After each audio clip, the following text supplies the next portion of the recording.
మాట్లాడదాం సార్. వెంకటేశ్వర గారు మాట్లాడదాం. చింతేపల్లి మసూదన్ రెడ్డి గారు, ఇందాక నేను పదే మిమ్మల్ని టీసీఎస్ అనే కంపెనీ గురించి నేను ఎందుకు అన్నానంటే, ఒక్కసారి పీసీఆర్ ఆ డాక్యుమెంట్ ఒకటి ప్లే చేయండి.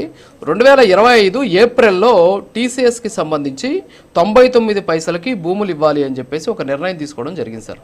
తీసుకున్న తర్వాత వైఎస్ఆర్ కాంగ్రెస్ పార్టీ అలాగే మీ పార్టీకి సంబంధించిన నాయకులు దీన్ని తీవ్ర స్థాయిలో వ్యతిరేకించారు. ఇప్పుడు ఏ విధంగా అయితే వ్యతిరేకిస్తున్నారో, రాష్ట్రాన్ని అప్పరంగా తీసుకెళ్లి కంపెనీలకు ఇస్తున్నారు, టీసీఎస్ ముసుగులో వర్ష అనేటటువంటి ఒక కంపెనీ కూడా ఇస్తున్నారు అని చెప్పేసి చెప్పినటువంటి పరిస్థితి. సో ఇప్పుడు మీరు చూడొచ్చు, ఒకసారి ఆ డాక్యుమెంట్ చూడొచ్చు. ఇది వచ్చేసి ప్రోగ్రెసివ్ ఎలక్టోరల్ ట్రస్ట్ అనమాట, పీఈటీ అంటాము. ఇది వచ్చేసి టాటా కన్సల్టింగ్ టాటా ట్రస్ట్లకు సంబంధించినటువంటి ఎలక్టోరల్ బాండ్స్ ఇచ్చేటటువంటి ఒక సంస్థ. మీరు ఎప్పుడు ఏప్రిల్ 2025లో ఈ నిర్ణయం తీసుకున్నారు, అప్పుడు మీరు దీన్ని వ్యతిరేకించారు.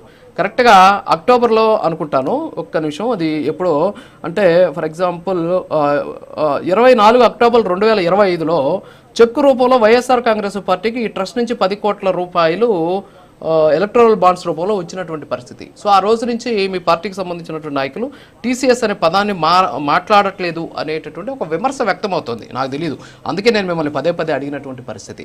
సో ఎందుకని అంటే అప్పుడేమో 10 పైసలకి ఇచ్చారు, 99 పైసలకి ఇచ్చారని చెప్పేసి ఏమో మీరు ఆ రోజు వ్యతిరేకించారు. తర్వాత మీకు అది 10 కోట్లు వచ్చింది. మరి తీసుకోకూడదు కదా మీరు, ఎందుకంటే మీరు మాకు 10 కోట్లు ఇస్తున్నారు, మేము తీసుకోము, ఎలక్టోరల్ బాండ్స్ మేము తీసుకోము, ఎందుకు అంటే మీకు వ్యతిరేకంగా మేము పోరాడుతున్నాం, రాష్ట్రం మాకు ఇంపార్టెంట్, మీరు ఇచ్చే 10 కోట్లు కాదు అని చెప్పేసి ఆ రోజు ఎందుకు చెప్పలేకపోయారండి సార్? ఈరోజు టీసీఎస్ మీద 99 పైసలకో లేకపోతే ఇంకో కంపెనీ మీద 99 పైసలకో మేము వ్యతిరేకంగా పోరాడడం లేనటువంటిది పొరపాటు సార్.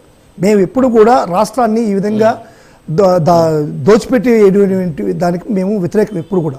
అదేదో ఎలక్ట్రల్ బాండ్ నాకు పెద్ద ఐడియా లేదు సార్ నిజంగానే దాని గురించి. కానీ మా పార్టీ ఈరోజు స్టిల్ నౌ మేము ఇప్పుడు చెప్తున్నారు, మనకు కాదు వెంకటేశ్వరరావు గారు చెప్తున్నారు, ఆయన కూడా చదువుకోండి పాపం, అడ్వకేట్ ఆయన ఏ కంపెనీ యొక్క స్థితిగతులు ఏంది, దాని